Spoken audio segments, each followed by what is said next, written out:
And good afternoon again, folks. Bruce Pearson with Jersey Talk Radio. We are on site at the Jersey Access Group Conference in Morristown, New Jersey. Historic Morristown, New Jersey. I'm with Michael Bibbo, who is a senior producer, and you've got a heck of a background. Now living in Norfolk, but originally a Jersey man. I am. And got your folks are in my neck of the woods out in West Central Jersey, out Correct. in Flemington, Stockton. Yes. Thanks for being area. with us, man. Thank you. I appreciate you coming by. Tell us a little bit about your background real quick and what you've been up to. Real quick, I grew up in Glen Rock, New Jersey. Great and town. It's a beautiful town. Graduated from Bergen Catholic High School in Oradell. Great school. I went to film school in New York City. NYU or? The new school. The new school. Yes. All right, not trying to... I looked at NYU, but the new school was nice. Yes. And met a girl, moved to Virginia, and started my career down there with in local television, and then eventually onto NASA. NASA. Well, we have that in common. I worked 3 years with RCA Americom on the SDS video project. All right, there you go. Challenger. So what did you do for NASA? I came to NASA around 2000. Prior to that, I was working on an educational television program for CBS that was syndicated. It was called Brain Stew, and it was a show for 5th, 6th, and 7th graders. And it was picked up by CBS. It was syndicated. That kind of got me started. NASA came and knocked and said, we'd love to do an educational program for adults. Do you think you could do that? And I said, sure. I said, what do you need? And I said, I need this. I need a crew. And started there in 2000 on a show called Destination Tomorrow. We did 25 episodes, and then onto a show called NASA 360, which was kind of the stepping stone for me to some bigger projects. So NASA 360 was the first program that NASA had that was a podcast, technically, that aired online, and it was eventually picked up and aired all over the world in several markets. It airs on DirecTV and satellite and PBS, and really hit a home run with that program. So, a lot of fun. Was that a weekly or daily? Or? We produced a show every 3 months, so we did about 5 a year. So okay. Produced about 25 programs. On location, documentary style? On location, all over the world. Nice. I've shot from the top of Mauna Kea to the bottom of a volcano, Arctic Circle, all over. Lots of fun. Lots of production challenges. 15 years doing documentaries all over, specializing in aviation. Right. And, shot a lot of aviation stuff. Yeah. So we should talk off air because you don't have enough time on air to hear my background and go over all your. So after NASA 360, we started producing a show called NASA X, which is the current show that I produce. And we're about 3 years into that run, and I never had any idea that our web audience would be so large. It's kind of exploded with iTunes. So NASA, the name of the show is NASA X. Okay. Correct. I'm going to try to bring that up for the viewers to take a look at. It just take me a minute here to go through all the rigmarole I have to get a URL up here. So tell me a little bit about the format of the show. It's a 30-minute show. Well, it's roughly 24-30 if people put commercials in it or whatnot. But so a 30-minute show, and we do programs mostly on aviation, stuff you'd like. Nice. Lots of flight stuff. We do a lot of shooting all over the country at different NASA centers. It's really one of the best jobs in the world to have. I really have a great time doing it. Get to interview astronauts. We get to interview celebrities, people who are affiliated with the agency, and it's great outreach for the agency. And I mean, most people think NASA is just about going to the moon and to Mars. It's much more than that. Well, it certainly has changed dramatically since the end of the SDS program. Absolutely. It's no longer, your father's NASA. Correct. I'm going to bring up that website, the web page, which you'll see come up here in just a second. I see you got some drone stuff on there. You've got, looks like you've got something on environmentally responsible aviation, which is interesting. If people understood the pollution, the high altitude pollution, with JP5 up there with thousands and thousands, hundreds of millions of gallons of fuel sprayed in the air. I have a quick question for you, because I do an environmental or investigative radio show, 2-hour show, with deep investigations, all kinds of topics.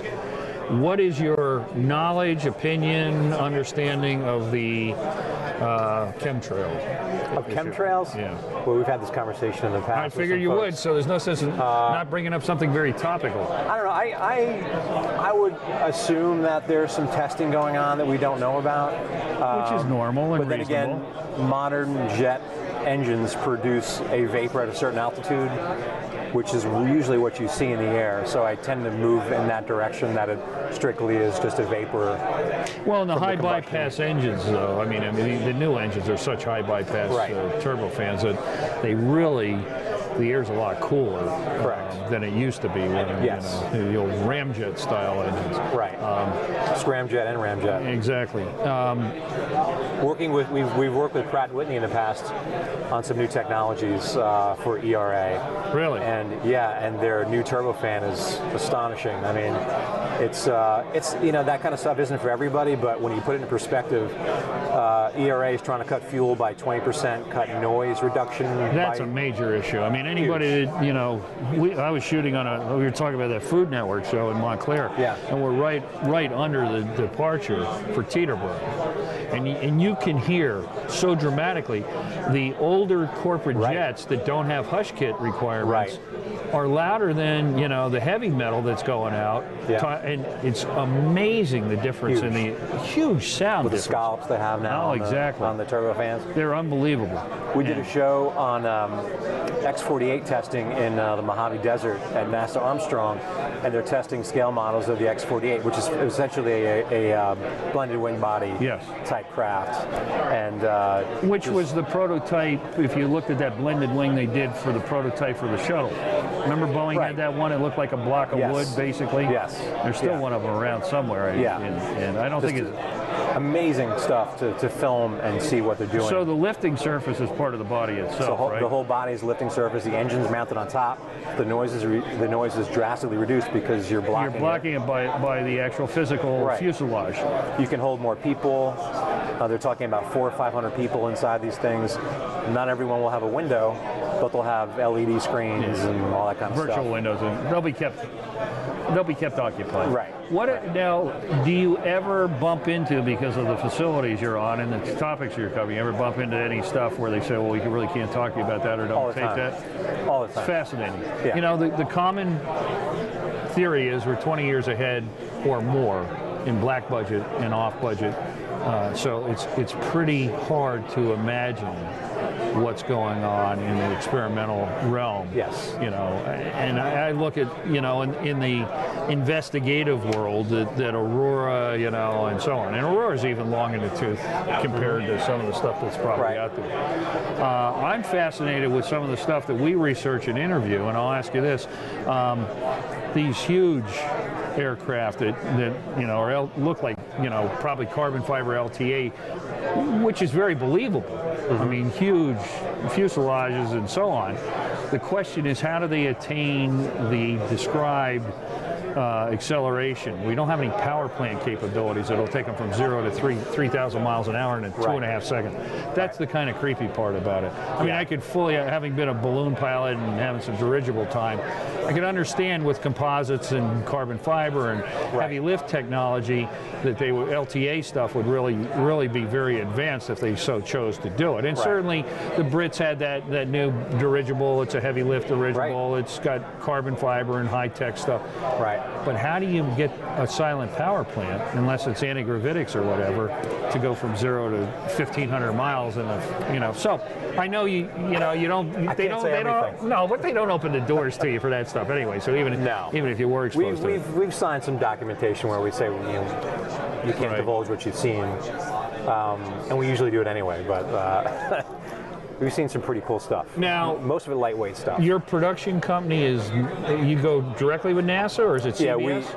Yeah, we are a contractor of NASA, so our company produces strictly for. And is it your production company? I have my own production company on the side, but the NASA work is strictly through a contractor. And who is it? Is it somebody? It's called AMA. It's AMA Studios. Where are they out of? They're out of Hampton, Virginia, which is adjacent to Langley. Now you're shooting, and forgive me, folks, I got to get off topic here, and it's probably going far afield.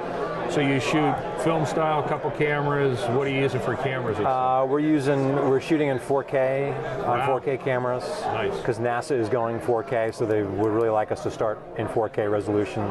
We do have 1080 cameras, so we're not always in 4K. So whose cameras are you using? Using that new Blackmagic, or? No, but I like that one. It's pretty nice. We're shooting with interchangeable lens cameras, big chip cameras. Okay. And like I told the kids in my presentation, it's not about the equipment you have, but about the story you're telling. Well, it's always storytelling. Yes. The rest of this junk is what's Absolutely. necessary to tell a story. And I taught up at William Patterson, actually, for 3 years, long-form documentary production. So you know. Well, this is a book. And my concept has always been, this is a book. You're illustrating the book with video rather than pictures. Absolutely. And if you tell a good story, and it's well-founded and easily understandable and easy to follow, right. Your narrative, your on camera, your interviews, your voiceover, it's enhanced dramatically. You would love our show. Exactly. I'm a documentary freak. You'd love it. I'm either listening to interviews or I stream interviews all the time. So right. I've worked with some amazing authors and researchers. Dr. Robert Schock, I had, last time I spoke at one of the conferences, Dr. Edgar Mitchell spoke after me. So, to be in proximity to these people, David Hatcher Childress and Grant Cameron, Ancient Aliens. Fun. It has opened so many doors. Right. I've always said to people, I am so blessed to meet people and interview people and go out and shoot around the world. Our documentary on the Concorde is still basically the documentary in cockpit behind the scenes, and we did it in 1992. Wow, that's cool. Yeah. So good stories last. This is not about me. This is about you. So forgive me. That's okay. I'm fascinated about what you're doing, and where does your show air? And what network? CBS still carries it? No, we air on DirecTV. Okay. We air on Hulu.com, which is a major internet. Well, they just started. They just had their big push. What, a week ago or 2 ago? Absolutely. They're doing live stuff now. So. Yes. So we're the only NASA show on there, which is huge. Wow. So NASA Television, Hulu, DirecTV. YouTube. I'm sure you can get. Yeah, we have a YouTube channel. We're on Vimeo. PBS picks up a lot of our programs, and we're on airlines, that's great. on the little screens behind them, which is kind of fun. Hey man, I'll tell you, I just had my first flight in 10 years on JetBlue. I'm sold, and I didn't. So you watch all the TV? Everything it's about fantastic. it. They didn't charge you like $9 for a bag of chips. They didn't say we don't have anything for you to drink. There was enough room that you weren't banging a seat in front of you. Yeah. And they were polite. That's nice. And it was a cheap flight, and there were leather seats. What more can you? It's like the old days, right? What episode did you find the most interesting of all the shows you've produced? So this goes outside of NASA. Before I was producing NASA, I told you about that show Brain Stew I was doing. Yeah. And Brain Stew lives on YouTube, but this was in the SD world, so it's not in HD, obviously. We shot a show on the USS Enterprise, the nuclear carrier. So they flew us out there on a COD, which is a twin prop plane. Yeah. You sit backwards. Controlled crash. Yeah. Turboprop. Right. Yeah. So the pilot said, we're about to land on the Enterprise. We didn't know where it was. They wouldn't tell us. He said, we're going to bank slightly, and then we're going to hit the deck. So when I think bank slightly, I think, a few degrees. 45 degrees. It was 45 degrees. Standing on this. So all the equipment goes flying. So we hit the deck, and we had 3 days on the ship to shoot this kids show we were doing. And I was able to shoot on the deck, takeoffs and landings, and that to me was one of the most exciting shows I've done. Job Absolutely. In North America. So I had a team behind me holding onto my shoulders, making sure that I was not standing or falling or going beyond the red line of death, they would call it. It'll blow you right off. Yes. Blow you right off the deck. Right. And it'll be long gone before that helo that's over there in flight ops is going to get my camera's gone. Everything. So, yeah. Well, so to me, that was the most exciting episode on the Enterprise. One of my closest friends was a Naval Reserve combat photographer. He shot all the all the flight deck footage from Top Gun. Oh, really? Yeah, actually, fun. Yeah, so he was out there with them and really Tony controlled Scott. with that unit. And Dave lives up in Hunterdon County. Oh, good. Yeah. That's a fun job. That's a fun job. Yeah, did a lot of I shot well, we'll talk about this offline, but so it was fun. And real quick, the host we had was a female. and she was one of 5 women on a ship of 3,000 guys, so we kind of had to corral her to the side. It was a little dangerous. I just had Christina on. She's a warrant officer, retired. She flew Black Hawks over in Iraq, and she's working with the company that does the consulting with drones. Drones, yeah, I saw that guy. Did you meet him? I met him. I did. Nice guy. Yeah, great nice guy. What's in the works for you? Do you do anything of? Have you worked anything beyond outside of NASA? I mean, well, yes. They keep you busy. Yeah, keep me busy, pays the bills. Like I said, I've got a small company that I work with a lot of guys outside of NASA, and we do, general commercial work for some, big companies, and we do agency work and like fun stuff, creative stuff. I just did a show for. It's a company in Lynchburg, Virginia. It's called Edison 2, and they built a car and won the Automotive X Prize a few years ago. They won $5 million. We did a show for them. It was a sizzle reel for the Velocity channel, so we're working on that.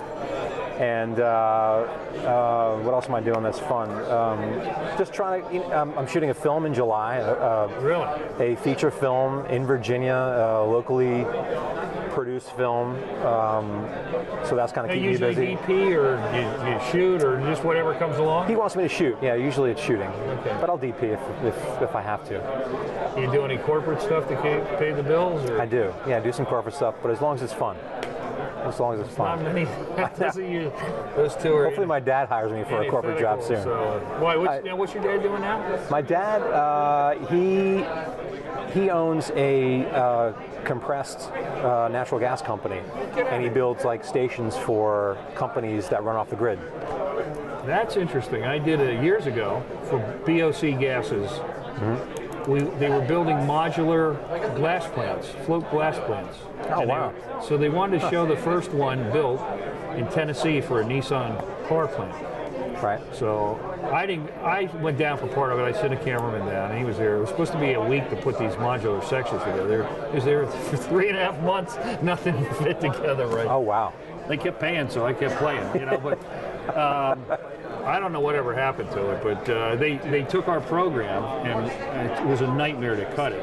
And they took it over to London to the board of directors, and this was before they merged. I was going to merge with somebody else now. This was in Murray Hill. They had their office right across the road. Okay, yeah. And they loved it, and they were supposed to do like 10 shows with me. And of course, I gave them a real deal because they offered me a package of 10. Sure. Never saw the other 9, so same old nonsense. But I covered for Hoffman LaRoche the world's largest vitamin E plant in Freeport, Texas. This is the God's honest truth. They had a ribbon cutting. Now, Freeport, Texas is right on, it should be like a resort area, and it's nothing but chemical plants, and it's just disgusting. Right. There's a huge burn-off tower in the middle of town. And I remember driving in with the crew, and we stopped at Denny's, and one of the guys said, "Hey, what's that doing?" She goes, "Oh, that's the town nightlife." It just smelled like, right. Carney or Carteret or something, like Bayway. Right. This place, they turned it. Now, there was no walls on this place. It was just a huge plant, but all piping and processing and everything for synthetic vitamin E for the pharmaceutical. Wow. They turned it on and leaked like a fire hydrant. It was like leaked like a sieve. It was a joke. I said, Jesus, where's your QC? It was embarrassing. We're all standing there with hard hats and the big scissors and 5 cameras and everything. They turned it on and it's spraying all over the executives. And I mean, not just one spot. The whole plant was leaking like somebody. It was it was a disaster. So I've had a lot of corporate stuff going on over the years. Well, not really. I mean, it pays the bills, but where can people get a hold of you? And do you lecture? Do you teach people how to do the kind of work they try to do on a shoestring? I do. That's why I'm here today at this conference. I spoke with about 200 high school kids, some of which from Glen Rock, which is where I grew up. That's cool. And I love doing that. I love being able to speak to kids who enjoy doing what I do. And this is my second time speaking here. And other than that, I give everyone my personal email and say, I will answer every email I get. And I really think that this phase of my career, while I'm still knee-deep in production, as I'm really enjoying the outreach to students. That's one of the favorite, I enjoy parts. Teaching very much. It's changed so much in 40 years that it's hard to imagine. you have It's gotten so you have a much easier 4K to do camera it. in your hand with your phone. Exactly. It's just unbelievable. So, And the quality is unsurpassed. yeah, I know you got to catch a meeting. I do. And, you know, really, it's so neat to talk to somebody in the business, Michael, that's really, you know, mimicked a lot of the stuff I've done. So Me as well. it is a great pleasure to meet you. I You too. appreciate you taking the time. Thank you very much. I wish you all the best. I'm going to go watch NASA X because Great, you'll love it. I'll be addicted to it. I'll be, you know, You will. I don't watch any cable anymore. I just pick it up on You'll love it. online. So. iTunes, Hulu, wherever you can Exactly. find it. I find it wherever I can, and we do it because right. you know that's what Jersey Talk Radio is. So That's perfect. Let's keep in touch. All right. A phone number for people to contact you, or an email, please. Yeah, the email, you can reach me at michael.l, like Larry, .bibbo, at nasa.gov. Oh, great. So you got an NASA. Oh man, Yeah. you are in tight with those boys. We have to trade. You know, I was back certainly during the Challenger years. But we might. How long have you been dealing with NASA? 20 years, almost 20 years. We might know some of the same people. You might. You know, we might know some of the same. Have the same hunts. Listen, folks. right. Thank you very much, Michael. Thanks, everybody. Enjoy yourself. Safe travels back All right, home. thank you. And I will be watching your IMDb for some credits, here, Great. buddy. All right. Thank you very much. All right. Bruce Pearson with Jersey Talk Radio from Morristown. Michael Bibbo, who is a senior producer, documentary producer, feature film producer, and an educator here with us at the Jersey Access Group Festival, Conference, Training Center, whatever you want to call it. Yeah. Thanks again. We'll see you in a bit, folks. All Thanks right. for joining in. Bye-bye. Bye.